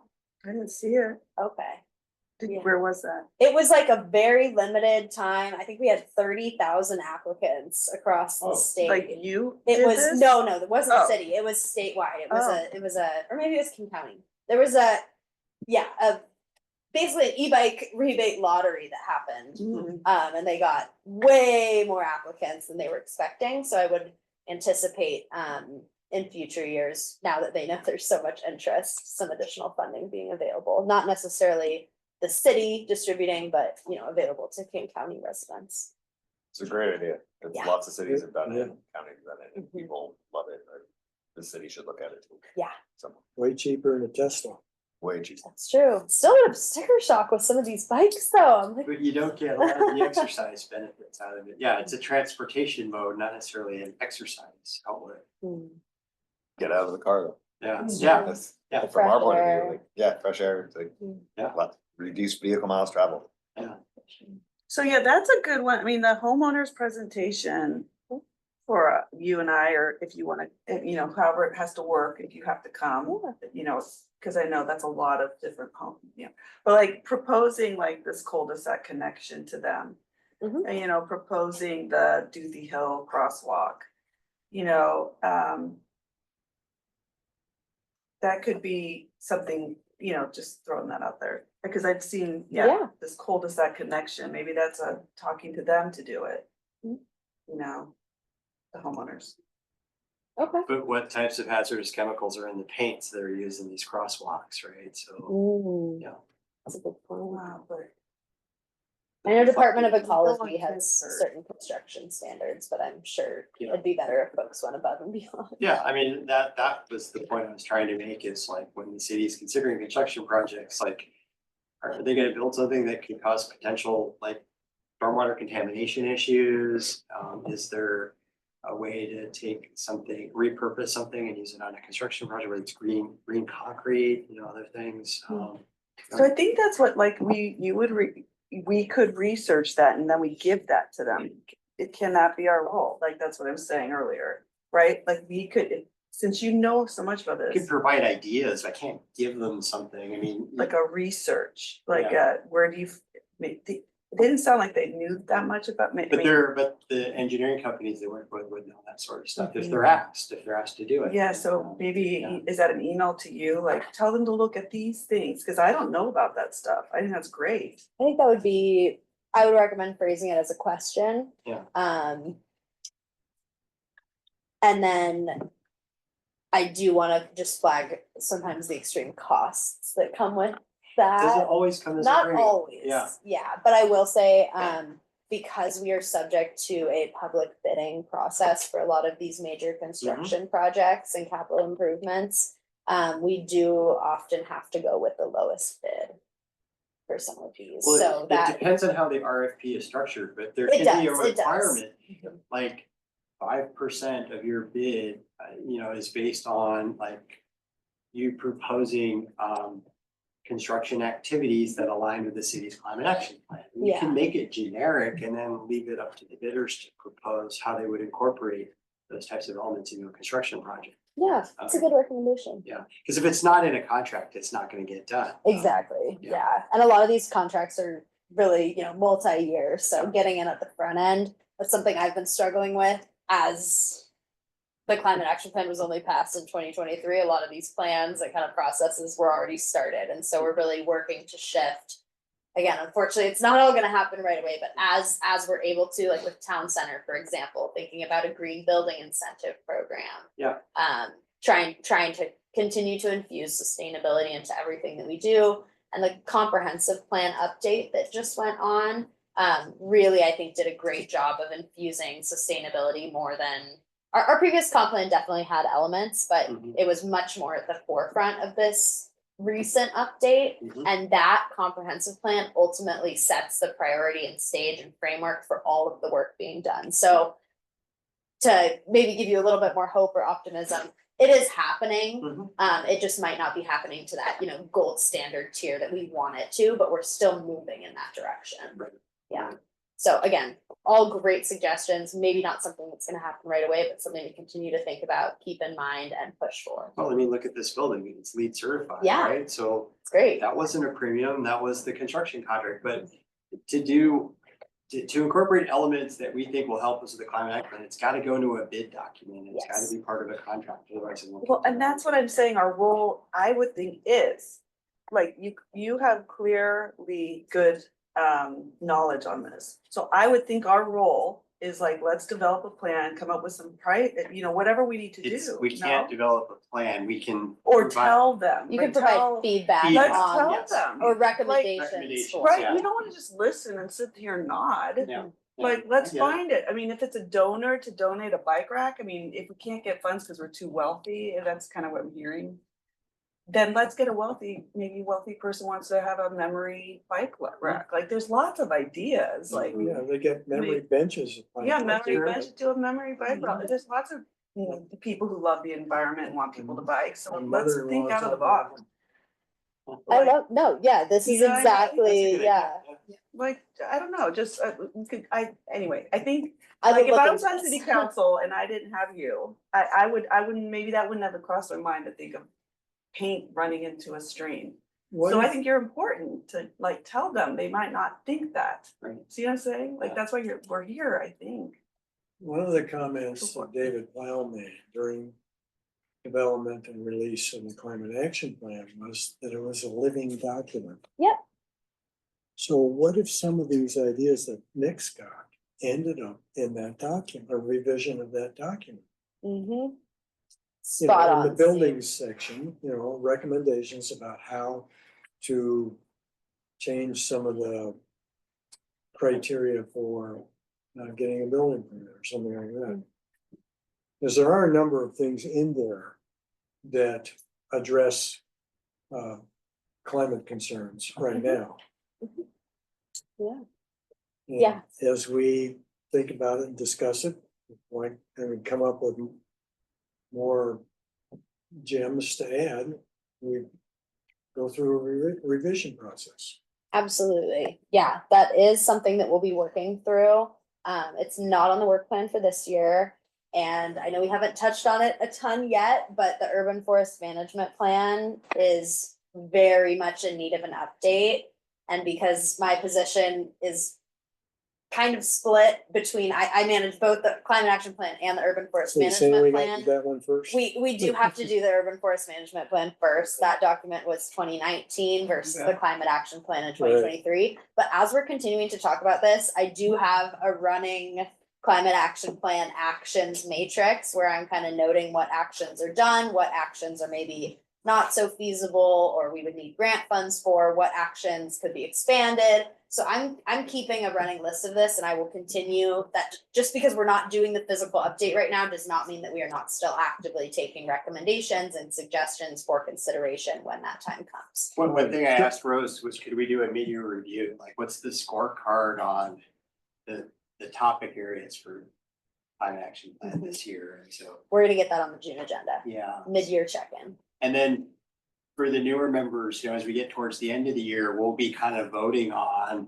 our recommendations for what aspects of the climate action plan we should work on next year. I just wanna make sure the work on isn't just listening.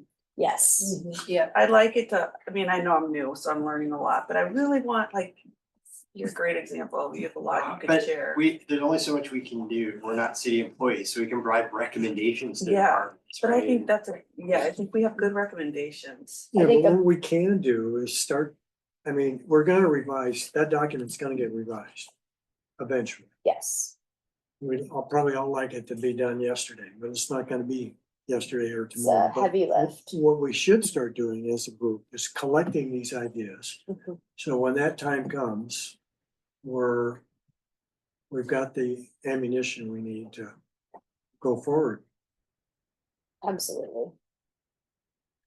Yeah, you're writing them down and we can take notes just as easily. Yeah. Yeah. If that's something folks are interested in, maybe we can add So, like at the end of the. that would probably address your concern. You know, you want Nick to come up with a, Well, I'm just using his as an example, Yeah, but I like know. the bike rack, like I'm sure we could find a donor if really that we can't get one for 6 years. You know what I mean?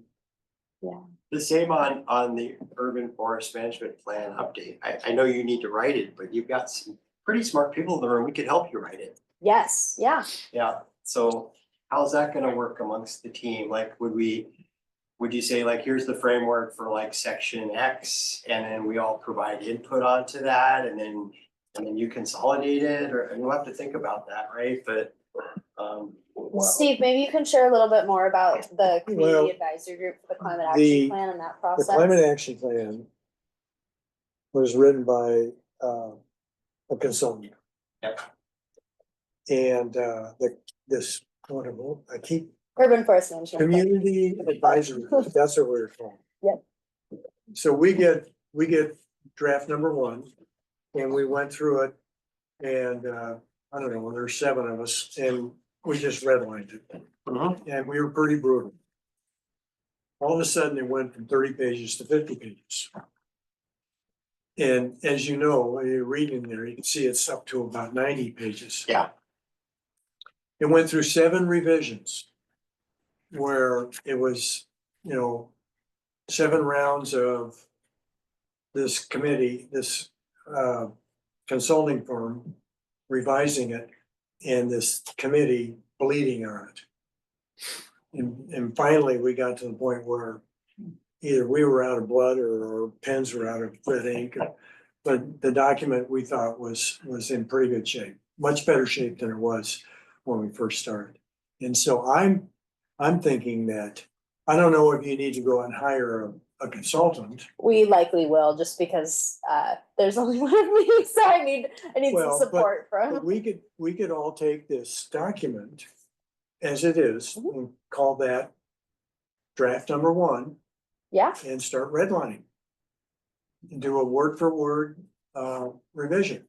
And what we did was we had meetings every 3 or 4 weeks. We'd come into this room, we'd sit down, David Pyle sit at that end of the table, and we'd all sit there and fire at him. I don't like this, you need to change that. I agree with you with one aspect. We are not plant biologists. We are not tree scientists. So that's where your consultant comes in. We don't, correct me if I'm wrong, but I don't think any of us have that type of expertise. We could review documents and see if the concepts are clear and understandable, but I don't think we could write the technical details related to the forest management plan.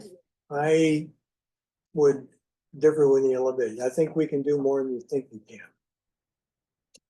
I would agree that, yeah, none of us, as far as I know, are biologists or forestry majors or anything like that. Yeah. But I think we can have a lot more. We can probably deal with I would guess 85 to 90% of that document and do it intelligently. Well, that's where we could help Rose. We Yeah. could be the first cut at, the revision process and. I will say there will be, and just kind of level setting for the urban forest management plan. It's good that we're talking about this now. We're about 6 months out, give or take. We are waiting on wildland urban interface maps from King County. So Sammamish being kind of at the edge of the east side of King County, unincorporated King County, and a lot of that forestry parkland means that we are at risk for wildfires. And there are different zoning and legal requirements that come into play. So whereas in a lot of cases, you're not wanting to cut down trees and you're actually prohibited from cutting down trees, or you have to get specific permits. In the wildland urban interface zone, you're incentivized or required to have thinner trees, forestry, no debris on the ground, that type of thing. So balancing, basically what's gonna happen with the urban forest management plan is the plan as it is now will basically get a first kind of pass through from a consultant so that it's aligned with the updated code and that information. And then it will come to you all for kind of like first. Yeah, I forgot to say one thing. Mhm. In all of these little reviews of the climate action plan, the consultant was in attendance. Yeah. So I could see it was Davy was the name of the outfit that is responsible. Brightworks Sustainability. Oh, Davey did the urban forest Yeah. management plan, Brightworks did the. I could see Yeah. them, if you hire them, to do the revision, that they would be part of it. So to just Nick's concern, if we have a point of confusion, we just ask questions. And if they've got the forestry expert there, they can provide us the rationale behind that statement. Exactly, yeah, and typically in a scope with consultants, especially when it's very specific to a commission, Parks Commission, Human Services Commission. Included in the scope will be time to meet with the commission, to respond to questions, and to have it be more of a collaborative process. So I'm very much looking forward to that work. I think we're in a little bit of an interesting time period now, having just adopted the climate action plan, really getting a lot of this education foundation, relationship building going. And then as we get into more of these specific plan revisions, there'll be a lot more meat for you all to kind of take a bite out of. I get what you're saying, Christy. It's a balance between wanting to do stuff and then being like sort of a community sounding board and a kind of an oversight group. We had one member, I believe, who left the commission because didn't feel like he was really rolling up his sleeves and getting that involved. And so keep bringing it up. And I talked to Rose about that today. Like I struggled with this with another nonprofit that I led because people wanted to be more active and they really struggled with like what they could do and not do. And yeah. So I get it. Keep that passion. Yeah, it's very appreciated rather than just coming here and, talking high level, actually, showing up to the events, having the conversation with community members, interacting with the kids, making those connections is really huge. So remembering, what is in scope and out of scope, and then also just continuing to provide recommendations and feedback. Really appreciate it. Okay. Any other last thoughts on this? I have a good amount of follow-up, so this is not the last you'll be hearing of it. Something else I want to flag kind of is just to start thinking about it for the June meeting. We'll also be taking a fresh look at the Sustainable Sammamish Guide. So that document that was published in September of last year, we're taking a look at that. It's within our scope and in our budget for the sustainability program to be refreshing that as often as every year as needed. And we really want, the first version was very informational. It's kind of a whole laundry list of actions. We tried to make it user friendly. We tried to do some cute little word quips. But we really want this next version to be a call to action. And so thinking about what that looks like, commissioner testimonials, sustainability ambassador testimonials, having a math worksheet to show the amount of money in greenhouse gas emissions you can save with a heat pump. Trying to make it a little bit more interactive and engaging and empowering for the community. I think that is a really huge tool that is something that you can all dig your hands into a little bit more. That was pretty much from scratch created from last year's commission group. So that will be something kind of in the nearer term that we can really work with you all and that you all can kind of own and put in a little bit more of that active work on. As we move forward, I definitely hear you. And so speaking of moving forward, I see another aspect of what we're doing here is like to learn and educate. Like I didn't know a lot about city process and administration and how all these departments, interact.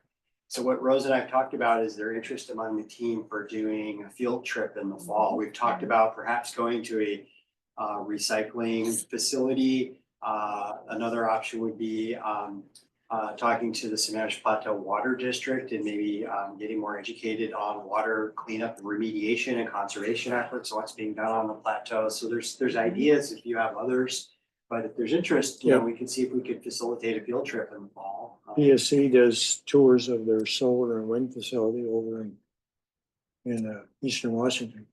Might be a little bit far of a That's all field day trip. but yeah, we've got a couple of those different sectors of the climate action Yeah. plan to consider. I also want to be aware and respectful of the fact that would be, again, another more educational based trip, but it would be something where you're being a little bit more active. You can see, touch, feel, ask questions, and maybe try to pair that with some kind of presentation to the community or video on socials. Some way to really get that to that next level. Yeah, I get asked frequently, about plastic recycling and, the information I've read recently is very little plastic in the United States gets recycled. So it'd be great if we did a field trip to talk to the experts. If we go to a recycling transfer facility and ask them, okay, how much plastic do you actually recycle? Does most of it go into a landfill? What's that volume? What's the research, or is there research on bioplastics coming out, compostable plastics? I got a million questions I could ask at a transfer facility. And so, and that helps with our community messaging as well. Like I give my friends and neighbors a hard time for like bringing water bottles, They don't understand. They haven't thought about like what happens to that water bottle. They just assume it gets recycled. I actually like went to the waste management facility for an internship, and they basically like for like plastic bags, sometimes like they have these machines that take them in. The plastic bags kind of get trapped, and so for the materials that they do collect to like resell to other companies, they kind of like box them, like they squish them together and box them for them to be able to ship. But yeah, That's cool, you got to see that. Don't have to have an answer or a suggestion today, but we definitely are interested, whatever you all are most interested in seeing and you feel like would help either further your understanding or give you some talking points or give you some answers. We can try to kind of nail that down at the June meeting as well. Another idea, not to belabor this too much. David Pyle told me, this is probably over a year ago, and he went to some local PSC, I guess, it's a control center where he got an appreciation for how the electrical power is, brought into the area, transmitted, distributed, and so on. And he said it was very eye-opening. Well, that's about all I can remember. And you might want to talk to David about his experience. And Okay. Yeah, I'll reach out to him. Okay. I'm still thinking about your question of like, you mentioned, the students mentioned, why should we conserve water? It rains here all the time.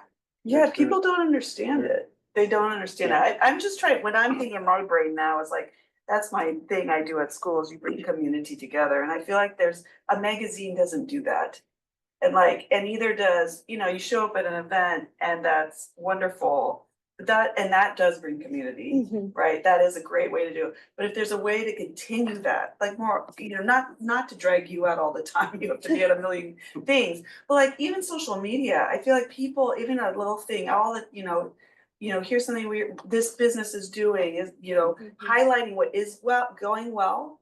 Yeah. I think is a great way to show like, sometimes not always you're not doing it. It's sometimes like, awesome job, Sammamish. I was thinking like one of those things on the road where a thermometer, like tracking, we have, I don't know, something, to show like, I don't know, I'm just trying to think of something like to measure and to show what people are doing well. It motivates. It's like, cool, look at this family, highlight a family. You guys did awesome. Look at, they are composting and now they're using it in their garden, highlight the community. Yeah. What different things they're doing. Is that where you're going with the testimonials for the? That's guide? that's kind of on the same vein as what we're kind of trying to do for V2 Yeah. of the Like show more what everybody's already doing, have, show a picture of everybody with their little EV cars plugged in or they're riding their bikes. yeah. I don't know, like just more talking it up more frequently. So then people like, oh, because I felt like when they spun the wheel and that was really fun. And there was definitely lots of booths there. But it's kind of like, I don't know, like to take that home and now let's do it at your house. I think you got to make it more fun, like more frequently, like go Sammamish.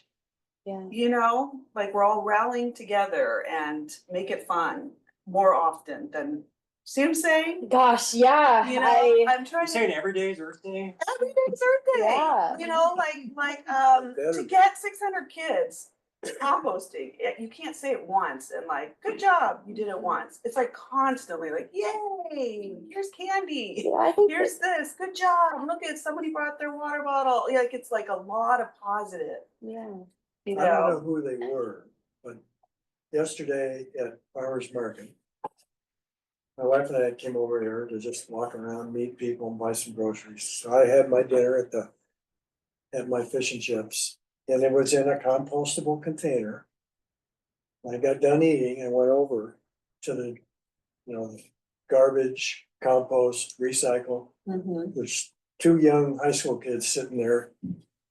Were they monitoring you? Yes. Yes, they have to monitor us, the kids throw it all in the wrong place. I thought that was Awesome. But fantastic. yes, it's a lot of work though. Yeah. But like highlighting families who are doing it and Mhm. maybe interview them, like, hey, look at so-and-so, their whole family rode their bikes to the fireworks, like, Yeah. so other families are like, yeah, that's cool, I'll do that. Like hearing this story, I know we're supposed to talk about public comment, but like he's riding his bike all over town, that's inspiring. Let's get him on camera and be like, Just- I ride my bike all over town. Only it doesn't. You know? Yeah. No. 20%, 10% is my ideal.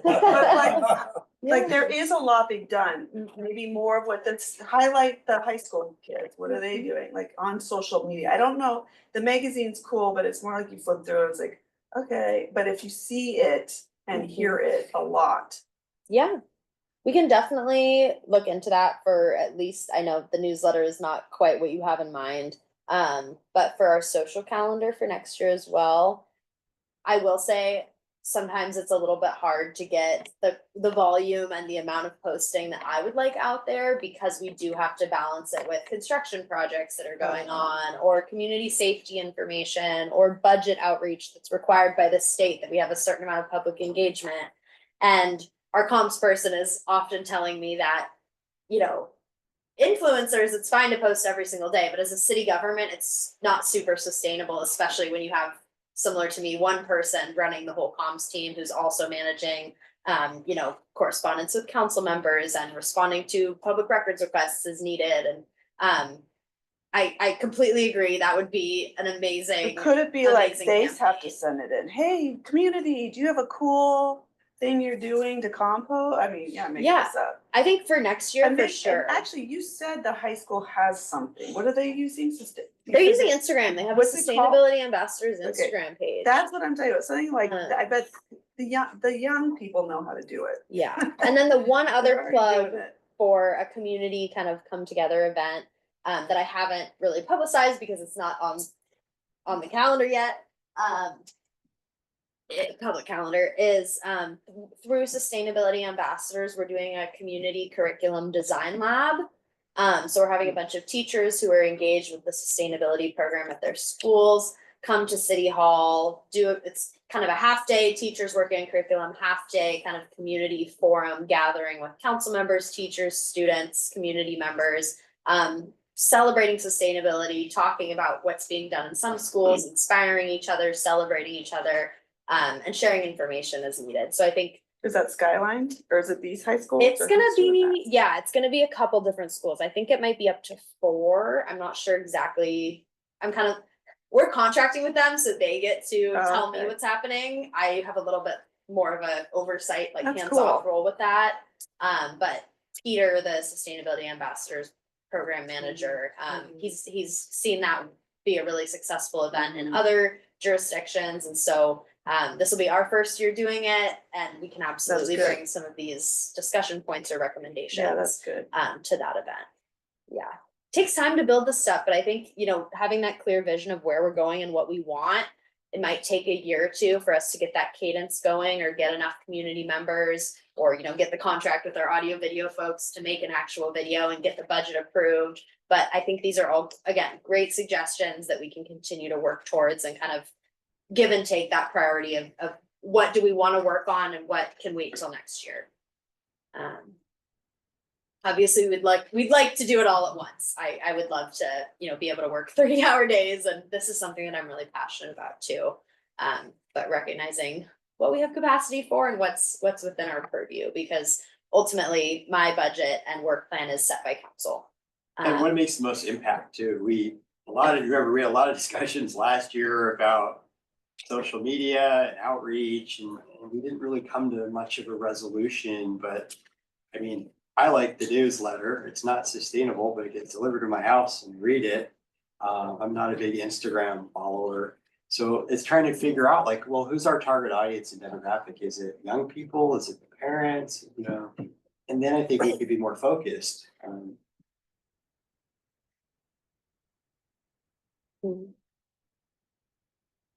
Any other thoughts on this? I want to make sure that everyone's feeling like they've had a chance to ask questions.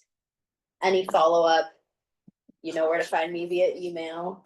I'm also happy to meet, you know, one-on-one if you really just want to have more of a discussion and you don't feel like it's really something you can like articulate super clearly in 2 paragraphs. I'm available to meet outside of these meetings as well. Well, you've scared us so much Scheduling about the allowed. Public Information Act. Yeah, We don't, exactly. we don't send any emails or Fair. anything. So the main thing is just to not reply all. I know. But yeah, that's just the one thing. Just That's don't so reply funny. all, you're fine. But that question and answers matrix, that is really, it was really active at the beginning of the commission kind of last year. And I think we've gotten a little bit better about just having the discussion and answering the questions during the meetings. But that is exactly what that tool is for, you know, maybe we're having a one-on-one conversation, you ask some really great questions. I can put those questions in the question and answer matrix and make that available to the entire commission.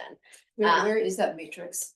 Yeah, it's typically linked in the agenda under Okay. commissioner and staff reports, but if there are no new questions, then I don't have anything to add there. But if you go back to some of the early commission meetings, you'll see there's some pretty robust questions on the climate action plan, on our greenhouse gas emissions inventory, on what the commission can and cannot kind of do in your role, on what the city can and cannot do in terms of the policy that we set and the regulations that we have the ability to influence. So, Is there an overall Q&A since the beginning of the commission, or is it?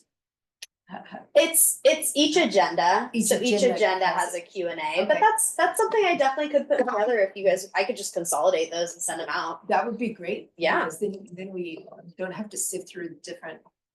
Some of them are gonna be a little bit outdated and you might not have context, but that's what that's for, is you can follow up and you can ask a question about the question and answer, which is, there was some back and forth at the beginning that we saw as well. So I really, yeah. A lot of our work does get done during the commission meetings, but that doesn't mean that's the only time that you can be doing work or engaging with the city on this. So that's something else too, I think, good to reiterate so that you're all feeling like you're not just having to sit here and wait for the next meeting.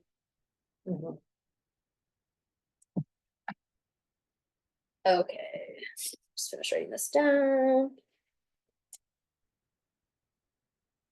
Tim, you've been pretty quiet tonight. What were your thoughts? I think the discussion's been great. Yeah. I like it. We both had these conversations, so I can get that. Yeah. It's a little bit frustrating, not frustrating to you, because I agree with you. We've had You're it. saying I'm frustrated? No, but yeah, like, we've been here. We're all passionate, it's okay, We were here, like. we were here a year ago, having a lot of these same conversations, Yeah. like, how do we do more? And a lot of it is, we advise, and a lot of our feedback goes, I think, from Rose to the council, so like giving us feedback, that's how you improve the Oh, council and okay. all that is That's good to know. is the process, but it's not the action, it's not quite the action orientation, at least this is how I've been able to. It can be rationalize that, it. even though can't speak, even if it is just giving input. My point in not saying your example Mhm. is, I don't know if just saying, are you looking at the roads, is what I mean enough action. Perhaps we could do even more of the action to present them actually a thing. Not just, Chrissy, like, whatever, like, we wanna make sure the crosswalk has good paint. But instead, like, can we do like a draft? And okay, that's a bad example, because Well, we could But you know, draft a like- recommendation, we could do Yeah. that. you know, Yeah. like, actually give them more substance. 100%. You see what I'm saying? Like, Yes, then just like, yeah, and I think, like, take the town center, I had so many ideas for sustainability. I mean, we all had some ideas. Mhm. But could we research them and actually give them an actual, here's really some good ideas, like, rather than just like, oh, they want some sustainability things. You know what I mean? Like, could it be like looking at, I don't know, someone mentioned to me the solar panels above a parking lot. Mm-hmm. You know, maybe we could research how much actually is that, like, you know what I'm saying, like, could we add? Or is that not, they don't want that from us? I think there's a lot of nuance to it, so my recommendation would be using your specific example, you know, following up town center, you send me an email, you say, hey, has the town center team considered a building incentive for solar panels on commercial or Parking multifamily structure, housing? okay. And then I could come back and say, yes, it's in the plan XYZ, or there's an optional incentive here, or no, that's not something we've looked at, and this is why, or something like that. Okay. And then you have a little bit more information. I think a lot of it is asking the right questions to get, To know if it's to even. understand I if see. it's feasible, or maybe it's already being done, but we just Didn't didn't share it at that point. Okay. Because so much of this work has so many layers. Or maybe they're just not there in the planning process yet. But I would say, especially with the plan updates for the urban forest management plan and the climate action plan, that will be a formal recommendation to council. That will be, I the see, so commission some has things worked. will be, some things aren't. It's not, Okay, it's not as much as, you know, when you first join the commission, you think it's gonna be every single meeting. There's a lot of education and level Got it. setting and Okay. discussion that goes into it. Climate action plan will probably spend 2 to 3 meetings going through it. There will be review and edits in between. And then at the end, it will be, you know, these are the actions that the commission recommends, council remove. These are the actions the commission recommends, council edit. These are the actions the commission recommends, council add. And then council ultimately gets to make that decision, and then that influence staff work plans. But I think that's probably the best example I have right now. And then the Sustainable Sammamish Guide ultimately does not, it's not one of those official city plans like the climate action plan, so you get a little bit more ownership over it. got it. But yeah, I promise it's coming. There's just Yeah, there's a lot of lead Versus, up I think to this is it. the planning commission, sounds like they're doing this all the time. Yes, So the that's a planning, different, that's the commission if you wanna be doing more of that. the planning commission action. is very, They're like. That's why I much. suggested maybe we have a joint meeting. We've got some good ideas. It might be time to. understand what they're already kind of taking care of for you. Yeah. Not for you, but like on behalf of sustainability and the residents as a whole. I mean, I would ask them, for construction projects that are being planned, has the city considered a lower environmental footprint, right? Which means like using less water, less energy, creating less emissions, those sorts of things in the design. That's a general question that could be put in a contract document, it can be part of a high level plan. But again, I've never met with the planning commission, so I don't really know what their priorities are. Is sustainability one of them? Yes, it absolutely Okay, is, as good. set Good in enough. the comprehensive Oh, so plan. they're and already climate doing action it. plan. The planning commission is looking holistically, right? So, you've got the Parks Commission specifically focused on parks. You've got Sustainability Commission specifically focused on sustainability, which touches a lot of different aspects of the city, Mhm, so it's a little bit more nuanced. Mhm. Human Services focused specifically on nonprofits, human services contracts, serving our most vulnerable community members. Planning Commission looks at all of that, so they're a little bit more holistic. They are the one commission that the city is legally required to have that is involved legally and, you know, based on their positions in these plan reviews. So that's why Matt from the town center team was talking about, he's like, I brought this, you know, to 11 different planning commission and council meetings because it has to go through that more rigorous review. But yeah, having a joint meeting, I think I will absolutely reach out to them, see when we can get that on the books. I think that would be really good to kind of understand where the overlap is, share suggestions, share information. There was a lot of passion around the bike and pedestrian plan today, so maybe Yeah, then that's a follow up, right? There's some absolutely. great ideas came up. Save the city money, create a more efficient footpath or pathway. Yeah.